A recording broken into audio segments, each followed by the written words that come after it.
الحمد لله نحمده ونستعينه ونستغفره ونعوذ بالله من شرور أنفسنا ومن سيئات أعمالنا من يهد الله فلا مضل له ومن يضلل فلا هادي له وأشهد أن لا إله إلا الله وحده لا شريك له وأشهد أن محمدا عبده ورسوله أما بعد فإن خير الحديث كتاب الله وخير الهدي هدي محمد صلى الله عليه وسلم وشر الأمور محدثاتها وكل محدثة بدعة وكل بدعة ضلالة وكل ضلالة في النار. أعوذ بالله السميع العليم من الشيطان الرجيم. بسم الله الرحمن الرحيم.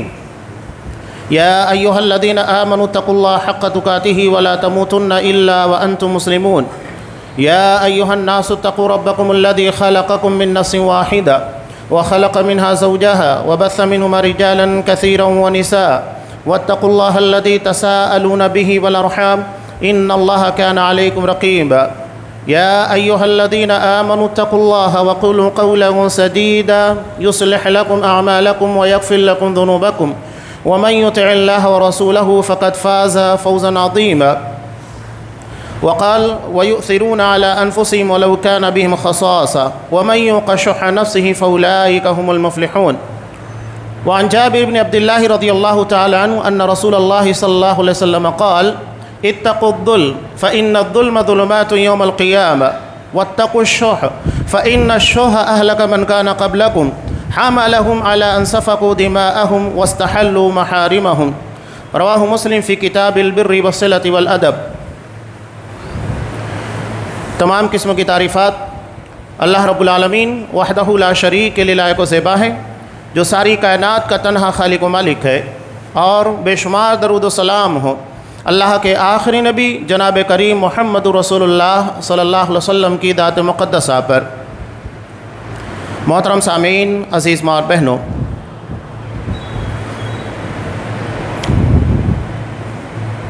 ایثار ایک ایسا لفظ ہے جو اردو زبان کے اندر مستعمل ہے اور اسے قربانی کے معنی میں استعمال کیا جاتا ہے۔ ایثار کا مطلب ہوتا ہے ترجیح دینا، یعنی جس چیز کی ضرورت ہمیں زیادہ ہے ہم اس چیز کے پر دوسروں کو ترجیح دیں۔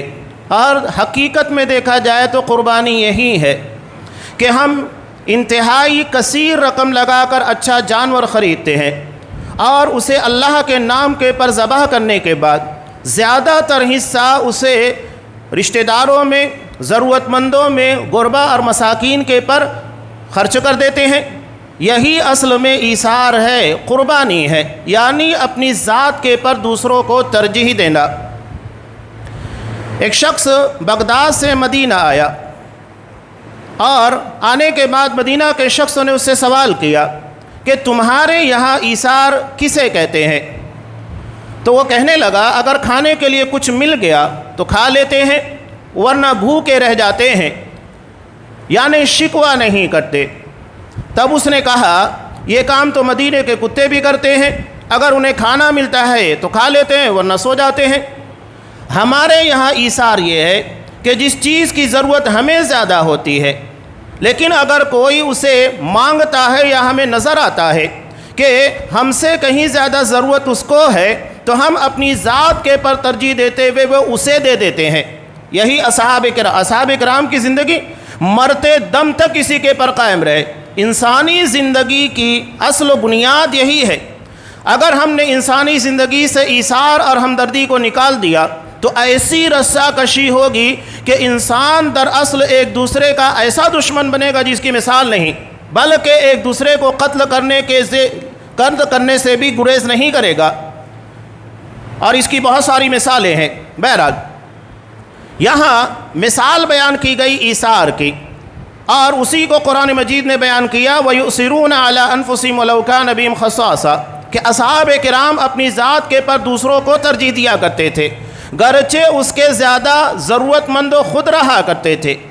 اور اس آیت کے تناظر میں ایک مشہور واقعہ جسے امام بخاری رحمۃ اللہ علیہ نے نقل کیا حضرت ابو طلحہ انصاری رضی اللہ تعالیٰ عنہ کا، کہ جب نبی کریم صلی اللہ علیہ وسلم کے پاس ایک مہمان آیا اور آپ صلی اللہ علیہ وسلم نے اپنے 9 بیویوں کے گھر میں پیغام بھیجا کہ گھر میں کچھ ہے جو اس کے لیے مہمان نوازی کے طور پر پیش کیا جا سکے۔ 9 کے 9 گھر سے ایک ہی جواب آتا ہے کہ سوائے پانی کے کچھ نہیں۔ یہ آپ صلی اللہ علیہ وسلم کا گھر ہے۔ اب یہاں ایک بات اور بیان کروں کہ آپ صلی اللہ علیہ وسلم کے گھر کی حالت یہ تھی کہ بیک وقت تو 9 کے 9 گھر میں پانی ہی تھا جس کے پر گزارا تھا، باقی کوئی چیز نہیں تھی۔ اس کے باوجود آپ صلی اللہ علیہ وسلم نے 10 سال تک مدینہ میں قربانی کی۔ کبھی ایسا نہیں ہوا کہ آپ نے قربانی کو ترک کیا ہو۔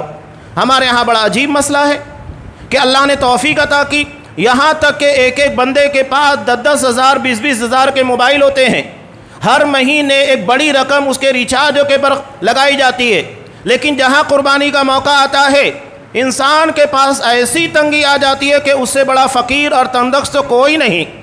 یعنی ہم عبادت کے لیے انتہائی تنگدست اور اپنی ضروریات انٹرٹینمنٹ کے لیے اور اپنی دنیاوی ضروریات کے لیے انتہائی سخی اور فیاض ہوتے ہیں، یہاں تک کہ انسٹالمنٹ کے پر یا اگر ادھار لے کر قرض لے کر ضرورت پڑ جائے تو تب بھی ہم موبائل خریدتے ہیں، لیکن ایسا نہیں ہوتا ہے کہ ہم قربانی کے لیے اس طرح کی قربانی پیش کریں۔ تب آپ صلی اللہ علیہ وسلم نے کہا کہ کون ہے جو ان کی مہمان نوازی کرے؟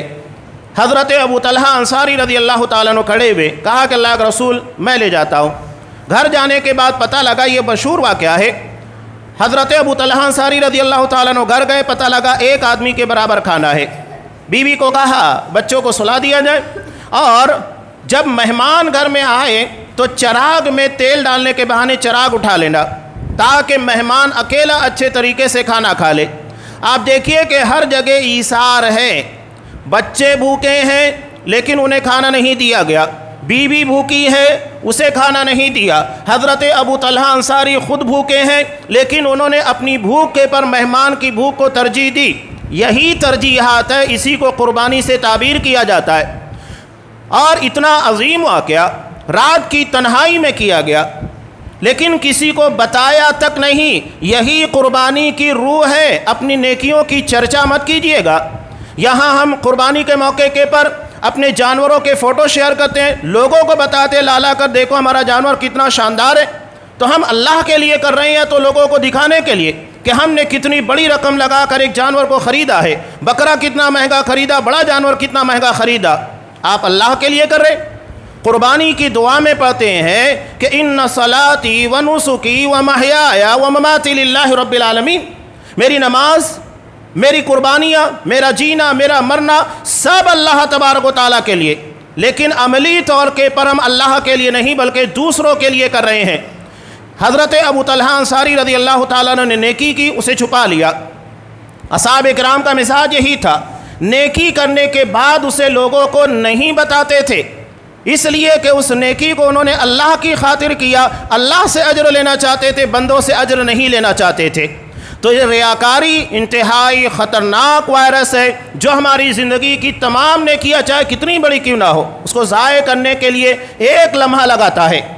اور شیطان چاہتا یہی ہے کہ ہماری نیکیوں کو ضائع کرنے کے لیے ایسا وائرس چھوڑے جو پل بھر میں ہماری تمام نیکیوں کو ضائع اور برباد کر دے۔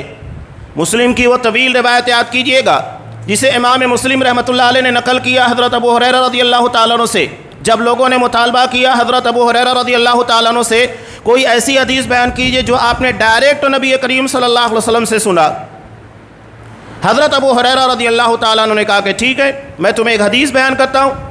اور جب اس حدیث کو بیان کرنے لگے بے ہوش ہو گئے، ہوش میں آئے پھر حدیث بیان کرنے کی کوشش کی، بے ہوش ہو گئے، 3 مرتبہ بے ہوش ہوئے جیسا کہ مسند احمد کی روایت میں۔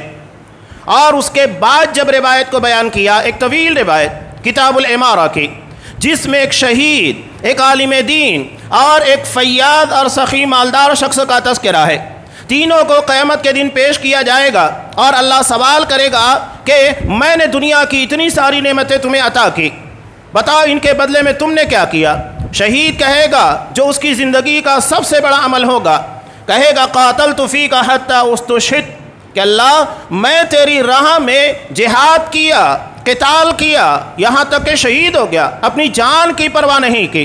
اللہ کہے گا تو جھوٹا ہے، بلکہ تو نے یہ کام اس لیے کیا تاکہ تیری بہادری اور تیری جواں مردی کے تعلق سے لوگ باتیں کریں، کتنا جواں مرد ہے، کتنا بہادر ہے۔ لوگوں نے کہہ دیا یہ کام تو نے لوگوں کو دکھانے کے لیے کیا تھا، میرے لیے نہیں کیا تھا، تو لوگوں سے تو نے جو چاہیے تھا وصول کر لیا، اب میرے پاس کس لیے آیا ہے؟ اگر یہ کام تو نے میرے لیے کیا ہوتا تو میں تجھے اس کا اجر دیتا۔ جہنم میں پھینک دیا جائے گا۔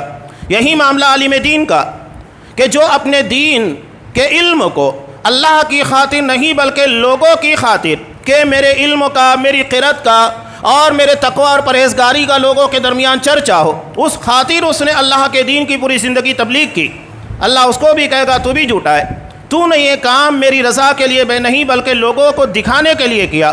نتیجہ کیا ہوگا؟ اسے بھی گھسیٹ کر جہنم میں پھینک دیا جائے گا۔ اور یہی معاملہ ایک مالدار کا ہوگا، جس نے اپنا مال اللہ کی راہ میں خرچ کیا، وہ کہے گا ما علمت من سبیل تحب ان ينفق فیہا الا انفقت فیہا لک، کہ اللہ جس راہ کے بارے میں مجھے علم ہوا کہ اس جگہ کے پر مال خرچ کرنا چاہیے، میں نے اس جگہ کے پر اپنا مال خرچ کیا۔ اللہ اس کو کہے گا تو بھی جھوٹا ہے، تو نے یہ کام اس لیے کیا تاکہ تیری دریا دلی، تیری فیاضی اور سخاوت کے بارے میں لوگ چرچا کریں۔ ہو گیا، لوگوں نے چرچا کی، باتیں کی، تعریفیں کی، اب میرے پاس کیا لینے آیا ہے؟ اس کے بارے میں بھی حکم ہوگا، اسے جہنم میں گھسیٹ کر پھینک دیا جائے گا۔ یہ بہت اہم چیز ہے، یہ ہمارے اعمال کی بنیاد ہے۔ آپ صلی اللہ علیہ وسلم نے کیا کہا؟ انما الاعمال بالنیات، سارے اعمال صالحہ ان کی بنیاد نیتوں پر ہے، لہذا اپنے کسی بھی عمل کو ضائع مت ہونے دیجیے۔ ایک تو سب سے بڑی بات ہے کہ اللہ کی طرف سے نیکی کی توفیق کا ملنا، اور دوسری بات ہے کہ اس نیکی کو اللہ اپنے فضل سے شرف قبولیت بخشے۔ اتنا ہونے کے بعد اگر اس کے اجر کو ضائع کر دیا جائے، اب ایسی ہی بات ہے کہ ایک مزدور پورے ہفتے محنت کرتا ہے، یا ایک ٹیچر ہے یا سرکاری سرونٹ ہے، پورا مہینہ محنت کرتا ہے، اور جب وہ اپنی پیمنٹ لینے کے لیے، پگار لینے کے لیے جاتا ہے تو کہتا ہے کہ تمہیں پگار ملے گی نہیں، اس لیے کہ تم نے کام ہی نہیں کیا نا۔ یہی معاملہ ریاکاروں کا ہے، جو کام کریں گے لیکن اللہ کے لیے نہیں، اور قیامت کے دن جب اللہ سے اجر لینے کے لیے جائیں گے تو انہیں اللہ کے پاس کوئی اجر نہیں ملے گا، پوری زندگی کی نیکیاں ضائع ہو چکی ہوں گی ریاکاری کی بنیاد پر۔ تو یہ یاد رکھیے گا، قرآن مجید ایثار کے تناظر کے اندر بیان کرتا ہے، اپنی نیکیوں کو چھپانے کی کوشش کیجیے گا۔ یہ اصحاب کرام کا معاملہ تھا۔ اب یہاں ایک روایت جسے میں نے آپ کے سامنے پیش کی، ایثار اور ترجیح کے تناظر میں، کہ آخر ہمارے درمیان ایثار، اخوت، قربانی، اس طرح کے جذبات ماند کیوں پڑتے ہیں؟ اس روایت کو بیان کرنے سے قبل حضرت علامہ ابن قیم رحمۃ اللہ علیہ کا بہت پیارا قول ہے، ہر مسلمان کو یاد رکھنا چاہیے۔ یہ کہتے ہیں ہر مسلمان کو 3 گناہوں سے بہت بچنا چاہیے۔ یہ 3 گناہ کون سے ہیں؟ سب سے پہلا ہے تکبر۔ اس کی بنیاد کے پر ابلیس کو راندہ درگاہ قرار دیا گیا، تکبر کی بنیاد پر، اپنے آپ کو بڑا سمجھنا۔ اب یہ تکبر، آپ صلی اللہ علیہ وسلم نے اس کی تعریف بیان کی، بطر الحق وغمت الناس، حق بات کو ٹھکرا دینا اور لوگوں کو حقیر اور ذلیل سمجھنا، یہ تکبر ہے۔ تکبر کی تعریف آپ صلی اللہ علیہ وسلم نے یہی بیان کی۔ آپ اس تعریف کے تناظر میں دیکھیے، قرآن کے دلائل آپ کے سامنے پیش کیے جائے، حدیث آپ کے سامنے پیش کی جائے، تو کیا ہم مسلک کے نام کے پر یا ہمارے سمجھ میں نہیں آتا؟ بہت سارے لوگ ایسے ہیں کہتے ہیں کہ قرآن کی اس آیت کو ہم سمجھ نہیں پا رہے، یا یہ ہماری عقلوں میں نہیں آ رہی ہے، ٹھکرا دیتے ہیں۔ اب یہ بڑا فتنہ ہمارے درمیان جو پیدا ہوا انجینئر محمد علی مرزا کا، یہ وہی عقلانیت ہے کہ یہ حدیث کو، قرآن کو اپنی عقل کے پر تولتے ہیں، جبکہ انسانی عقل ناقص ہے اور اللہ کا دین کامل ہے۔ کیسے ایک ناقص چیز ایک کامل چیز کا مقابلہ کر سکتی ہے؟ نہیں ہو سکتا۔ لیکن یہاں چونکہ اپنی عقلوں کو ترجیح دی گئی، اپنے آپ کو بڑا سمجھ لیا گیا، قرآن اور حدیث کے دلائل کو ٹھکرایا جاتا ہے، مسلک کے نام کے پر دلائل کو روندا جاتا ہے، یہ تکبر ہے۔ آپ نے کہا حق بات کو ٹھکرانا، حق بات کیا ہے؟ جو اللہ کا کلام محمد رسول اللہ صلی اللہ علیہ وسلم کا فرمان ہے، اگر کوئی اسے ٹھکراتا ہے اس کا مطلب یہ ہے کہ متکبر ہے، اور دوسرے بندوں کے ساتھ انہیں حقیر اور ذلیل سمجھنا۔ بہت سارے لوگ، اور اللہ نے ان کو توفیق دی کہ اگر وہ نماز پڑھنے لگ گئے، قربانی کرنے لگ گئے، نماز روزے کے پابند بن گئے، تو دوسرے لوگوں کو حقیر اور ذلیل سمجھتے ہیں کہ وہ نماز نہیں پڑھتا، برائیاں کریں گے۔ کتنے بیوقوف نادان ایسے ہیں جو پہلی صف میں نماز پڑھتے ہیں مسجد کے باہر نکل کر فوری طور کے پر کہنا شروع کر ارے وہ آیا نہیں، ایسا ہی ہے، نماز نہیں پڑھتا، یعنی ابھی نیکی کمائی نہیں کہ اس سے زیادہ بانٹنے کے لیے دروازے کے پر موجود ہے۔ غیبتیں، برائیاں، چغلیاں، اگر کوئی نماز نہیں پڑھ رہا ہے یا وہ دین کا پابند نہیں ہے تو ہماری ذمہ داری کیا ہے؟ ہماری ذمہ داری ہے کہ اسے دین کا پابند بنایا جائے۔ اللہ نے ہمیں اصلاح کا مکلف بنایا ہے، کسی کے پر تنقید کرنا یا اس کی غیبت اور چغلی کرنے کا ذمہ دار ہم کو نہیں بنایا گیا ہے۔ غیبتوں سے، چغلیوں سے، بہتان تراشیوں سے شخصیتیں نکھرتی نہیں ہیں، بلکہ اس کے اندر نکھار اصلاح کی بنیاد کے پر پیدا ہوتا ہے۔ یہ مزاج ہم نے نہیں سیکھا۔ ہمارے ہاں مثال ایسی ہے، ایک شخص کو پیٹ کے اندر درد ہو رہا ہے تو وہ ڈاکٹر کو نہیں دکھا رہا ہے، پورے محلے کو بتاتے پھر رہا ہے، تو کیا اس کے سارے محلے کو بتانے کی بنیاد کے پر اس کا پیٹ کا درد ختم ہو جائے گا؟ نہیں، بلکہ اسے ڈاکٹر کے پاس جانا ہوگا، علاج کرنا ہوگا، تب اس کا درد ختم ہوگا صحیح ٹریٹمنٹ کی بنیاد کے پر، سمجھ میں آئے کہ درد کی اصل وجہ کیا ہے، یا جو درد ہے وہ حقیقت میں درد ہے کہ نہیں ہے۔ اور ہمارے یہاں لوگ علاج نہیں کرنا چاہتے، اسے سماج اور معاشرے کے اندر پیر دینا چاہتے ہیں، اسے فائدہ ہے؟ نہیں فائدہ ہے۔ بہرحال تو یہ بنیادی چیز ہے تکبر۔ دوسری چیز علامہ ابن قیم رحمۃ اللہ علیہ بیان کرتے ہیں لالچ۔ اس کی بنیاد کے پر حضرت آدم علیہ السلام اور مائی حوا کو جنت کے باہر کر دیا گیا۔ جب ابلیس انہیں آ کر بہکاتا ہے، وسوسہ ڈالتا ہے، لالچ میں آ گئے اور اسی لالچ کی بنیاد کے پر جنت سے محروم کر دیے گئے، تو ہم لالچ کی بنیاد کے پر جنت کے مستحق کیسے بن سکتے ہیں؟ اس کے بعد تیسری چیز بیان کرتے ہیں حسد، یعنی اللہ نے کسی کو نوازا علم کی بنیاد کے پر، فضل کی بنیاد کے پر، جسمانی اعتبار سے یا سماج میں عزت کے اعتبار سے جو بھی ہے، تو اس کے بارے میں حسد کرنا، یہ بنیادی وجہ ہے گناہوں کی۔ دنیا میں سب سے پہلا قتل حسد کی بنیاد کے پر ہوا، جب ایک قابیل نے اپنے سگے بھائی حابیل کو قتل کیا۔ یعنی حسد ایک ایسی چیز ہے جس کی بنیاد کے پر ایک سگا بھائی اپنے سگے بھائی کو مار سکتا ہے، تو عام انسانوں کے بارے میں اگر حسد کیا جائے تو پھر معاملہ اور زیادہ سنگین ہو جاتا ہے۔ حسد آسان لفظوں کے اندر کہا جائے اللہ کی تقسیم کے پر ناراضگی اور اعتراض جتلانا کہ اللہ تو نے اسے کیوں نوازا، تو نے اسے اس قابل کیوں بنایا، اسے علم و فضل و شرف یہ ساری چیزیں کیوں عطا کی، یعنی نعوذ باللہ اللہ سے بڑھ کر اپنے آپ کو بتانے کی کوشش کرتا ہے۔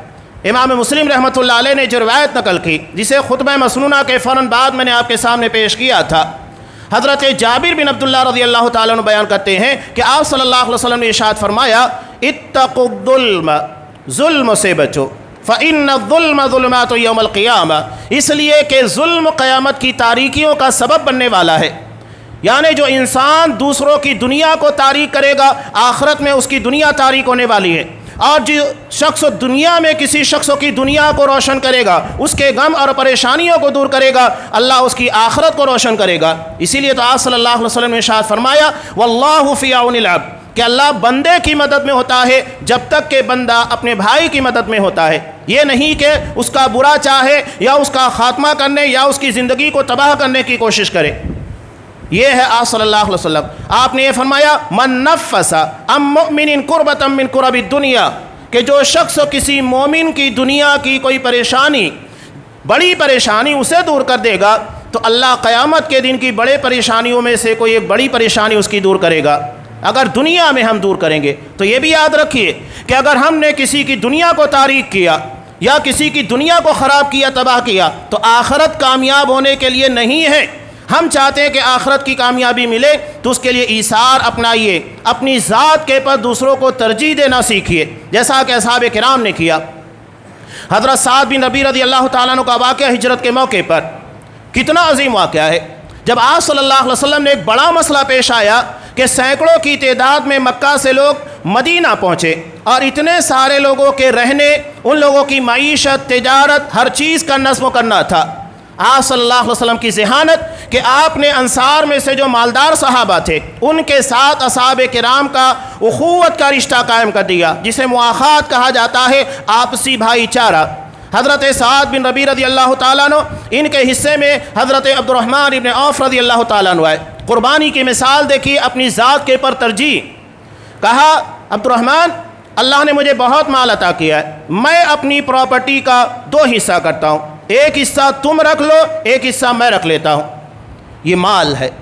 اتنا ہی نہیں بلکہ یہ کہا کہ میری 2 بیویاں ہیں، جس بیوی کو تم پسند کرتے ہو کہیے میں اسے طلاق دوں گا اور عدت کے گزر جانے کے بعد اس سے نکاح کر لینا۔ کیسی قربانی کا جذبہ تھا اصحاب کرام کے اندر۔ اگر یہی جذبہ ہمارے اندر پیدا ہو جائے تو بتائیے کیا ہمارے یہاں لڑائی ہوں گی، جھگڑے ہوں گے، حسد، بغض یا اس طرح کے معاملات جو ہمارے یہاں پائے جاتے ہیں؟ اس کی بنیادی وجہ یہ ہے کہ ہمارے اندر ایثار قربانی کا جذبہ نہیں ہے۔ صرف جانوروں کی قربانی پیش کر کے سال میں 1 مرتبہ ایثار کا اور ہمدردی کا جذبے کا مظاہرہ کرنا یہ کافی نہیں ہے، بلکہ زندگی کے قدم قدم کے پر، موڑ موڑ کے پر ایسے معاملات ہمارے سامنے آتے ہیں۔ امام مسلم نے ایک روایت کو نقل کیا، حضرت عائشہ رضی اللہ تعالیٰ عنہ یہ کہتی ہیں کہ ایک مسکینہ بیکارن اپنی 2 بچیوں کو لے کر میرے پاس بھیک مانگنے کے لیے آئی۔ گھر میں کچھ نہیں تھا سوائے 3 کھجوروں کے، تو میں نے وہ 3 کھجوریں اٹھائیں اور اس مسکینہ کو بھیک مانگنے والی عورت کو دے دیا، اس لیے کہ وہ 3 لوگ تھے، 2 بچیاں تھیں۔ اب اس نے 1 کھجور اپنی بچیوں کو دی اور 1 کھجور خود کھانا چاہتی تھی کہ اتنے میں بچیاں بھوکی تھیں، اور فوری طور کے پر اپنی کھجور کھانے کے بعد ماں سے اسے کھجور کا مطالبہ کر لیا جو ماں کھانا چاہتی تھی۔ ماں ہوتی ہے، اللہ نے ممتا کا جذبہ عنایت فرمایا، چنانچہ اس ماں نے اس 1 کھجور کو فشقت التمرۃ التي كانت تريد ان تاكلها، جسے وہ خود کھانا چاہتی تھی، 2 حصوں میں تقسیم کیا، دونوں بچیوں کو دے دیا۔ حضرت عائشہ رضی اللہ تعالیٰ عنہ کہتی ہیں فاجبنی شان ہوا، اس کا یہ عمل مجھے تعجب میں ڈال دیا، اتنی شدید بھوک کے باوجود جبکہ وہ مانگنے کے پر مجبور ہو گئی اور اپنی بچیوں کو لے کر بھیک مانگ رہی ہے، ایسے میں بھی یہ اپنے اندر ممتا کا ایسا جذبہ رکھتی ہے کہ بچیوں نے جب مانگا تو فوری طور کے پر کھجور دے دیا۔ آپ صلی اللہ علیہ وسلم آئے اور میں نے اس واقعے کا تذکرہ کیا تو آپ صلی اللہ علیہ وسلم نے کیا کہا؟ اس عمل اور اس واقعے کے تناظر میں کہا ان اللہ قد اوجب لها بها الجنہ او آتقها بها من النار، یقیناً اللہ نے اس عمل کی بنیاد کے پر اس کے لیے جنت کو واجب قرار دیا یا اسے جہنم سے نجات دے دی۔ اسلام میں ایک بیکارن کا مقام بھی اس کے عمل کی بنیاد کے پر جنتی کا ہے، اسے جنتی ہونے کی سرٹیفکیٹ ایثار کی بنیاد کے پر، قربانی کی بنیاد پر، اپنی ذات کے پر دوسروں کو ترجیح دینے کی بنیاد کے پر ملی۔ یہ جنت کا راستہ ہے، اور یہ سال میں 1 مرتبہ اس عمل کو اور اس جذبے کو ابھارنے کے لیے ہم کو قربانی دی گئی ہے، اور ہمیں بچنا ہے ان چیزوں سے جو منع کیا گیا۔ آپ نے کہا ظلم سے بچو، اس لیے کہ قیامت کے دن کی تاریخیاں ہے۔ سوال یہ ہوتا ہے کہ آخر ظلم کیوں ہوتا ہے؟ ظلم ہوتا ہے قربانی اور ایثار کے جذبے کو نہ کرنے کی بنیاد پر یا اس جذبے کے ناپید ہونے کی بنیاد پر۔ اسی لیے آپ نے کہا واتقوا الشح، لالچ، یعنی اپنے جائز حق سے زیادہ لینے کی کوشش کرنا، اس جذبے سے بچو۔ فَإِنَّ الشُّحَّ أَهْلَكَ مَنْ كَانَ قَبْلَكُمْ، تم سے پہلے جو لوگ تھے انہیں تباہ اور برباد اسی لالچ نے کیا، اپنے جائز مقام، جائز حق سے بڑھ کر لینے کا جو جذبہ اور نیت دلوں کے اندر پیدا ہوئی، اور اس بات کے پر انہیں آمادہ کیا أَن سَفَكُوا دِمَاءَهُمْ وَاسْتَحَلُّوا مَحَارِمَهُمْ، کہ وہ خون بہائیں اور ایک دوسروں کی عزتوں کو حلال کرے جس کے بارے میں اجازت نہیں ہے۔ اور آج آپ دیکھیے اسی شو اور لالچ کی بنیاد کے پر سب ہو رہا ہے۔ آپ نے ایک ہی جملے میں سب کچھ بیان کر دیا۔ اگر انٹرنیشنل سطح کے پر دیکھا جائے آپ کو حیرت ہوگی کہ پوری دنیا کے لیے عرب ٹارگٹ کیوں ہے؟ لالچ کی بنیاد کے پر پورا یورپ، اور آپ دیکھیے کہ دنیا کے بڑے بڑے ممالک وہاں نگاہیں گاڑے بیٹھے ہیں کہ اس لیے کہ اللہ نے وہاں پر بہتا سونا پٹرول کی شکل میں رکھا ہے۔ یہ لالچ کی بنیاد کے پر سب کچھ ہو رہا ہے۔ یہ اگر جذبہ نکال دیا جائے تو انسانی زندگی کے اندر ایسے معاملات پیدا ہوں گے جو اصحاب کرام کی زندگی کے اندر ہمیں نظر آتے تھے۔ اللہ تبارک و تعالیٰ سے دعا ہے کہ ہمیں پیغام قربانی کو سمجھنے، زندگی کے اندر ایثار، ہمدردی، اس کی بنیاد کے پر ہمارے آپسی رشتے مضبوط ہوتے ہیں، ان چیزوں کو اپنانے کی توفیق دے، اور وہ ساری خامیاں جس کی بنیاد کے پر ہمارے تعلقات خراب ہوتے ہیں، چاہے تکبر ہو، لالچ ہو، حسد ہو، ان تمام چیزوں سے ہمارے معاملات کی حفاظت فرمائے۔ آمین۔ بارک اللہ لنا ولکم فی القرآن العظیم ونفعنی وإیاکم بالآیات والذکر الحکیم، انہ تعالی جواد کریم ملک رؤوف رحیم۔